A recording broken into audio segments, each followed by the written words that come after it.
Posting राहील निवांत या ठिकाणी काढू असं अपेक्षित होतं.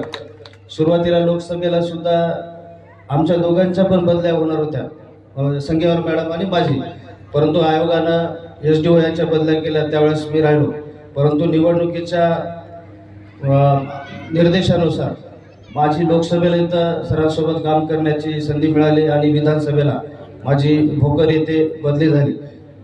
तर ठीक आहे, हदगावला मी 2010ला या ठिकाणी नायब तहसीलदार म्हणून काम केलो. 2012ला मी भोकरला तहसीलदार म्हणून कार्यरत होतो. त्यावेळेस माझ्याकडे 6 ते 7 महिने हदगावचा पण त्यावेळेस माझ्याकडे पदभार होता आणि परत मी हदगावला आलो. त्या हदगावमध्ये सर्वच 2010 पासून आत्तापर्यंत लोकप्रतिनिधी असतील, ग्रामस्थ असतील, सर्वांनीच खूप खूप प्रेम दिलेले.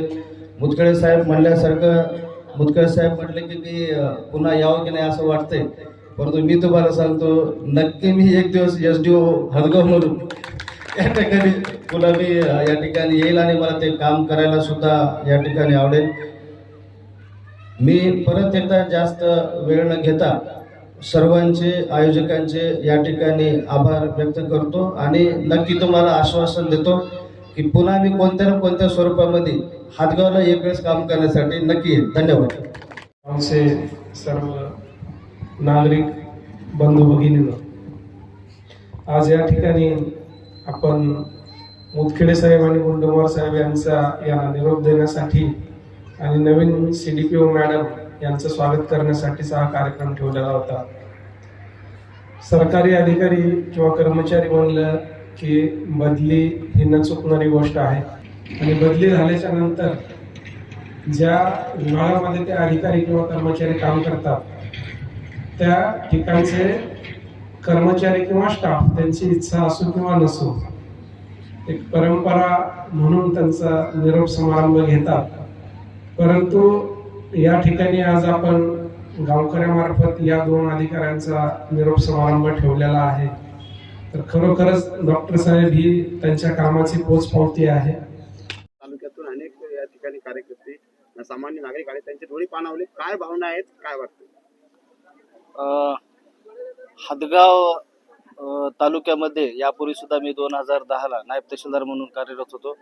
त्यानंतर 2012 मध्ये मी प्रमोशन रेग्युलर पोस्टिंग माझी भोकर इथं असताना 6 ते 7 महिने माझ्याकडे ॲडिशनल हदगावचा चार्ज होता आणि निश्चितच 2010 असेल, 2024 असेल, 14 वर्षानंतर सुद्धा हदगावचे लोकप्रतिनिधी असतील, सर्वसामान्य जनता असतील, पत्रकार मंडळी असतील, सर्वच जणांचं सहकार्य एवढं मोठ्या प्रमाणात असते.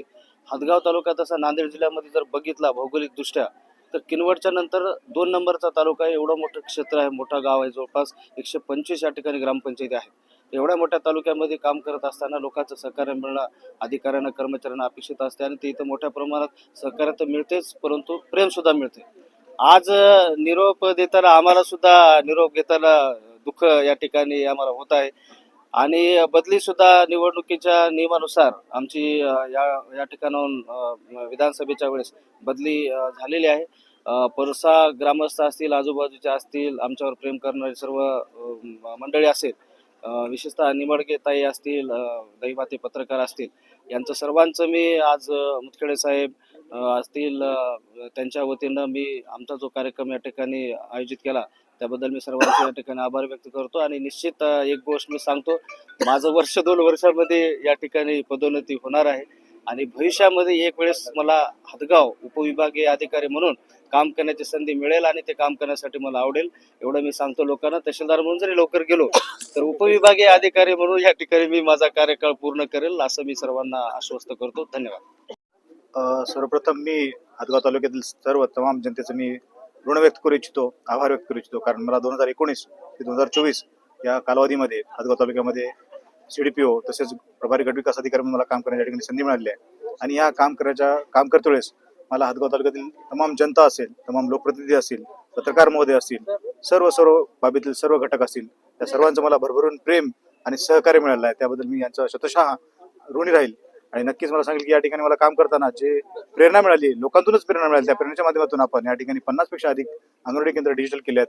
विविध विकास कामं या ठिकाणी सुद्धा आपण या ठिकाणी पार पाडण्याचा प्रयत्न केला आहे. गट विकास अधिकारी सुद्धा या ठिकाणी घरकुलचे असतील, इतर काय एमर्जन्सी कामं असतील त्या सुद्धा आपण पूर्ण करण्यासाठी अतिशय या ठिकाणी योग्य या ठिकाणी समायोजन करून आपण या ठिकाणी काम पूर्ण केलं आहे. मग यामध्ये माझ्या प्रशासकीय बाबी असतील तर त्या ठिकाणी प्रशासकीय सर्व अधिकारी कर्मचारी असतील आणि गावातील तमाम जनता, सरपंच महोदय, ग्रामसेवक महोदय, या सर्व अंगणवाडी सेविका, आमच्या सर्व सुपरवायझर व सर्व तालुक्यातील प्रत्येक लहान बालकापासून ते ज्येष्ठ नागरिकांपर्यंत सर्वांचे मी ऋण व्यक्त करतो आणि मला मिळालेल्या प्रेमाबद्दल मी आपले आभार व्यक्त करतो.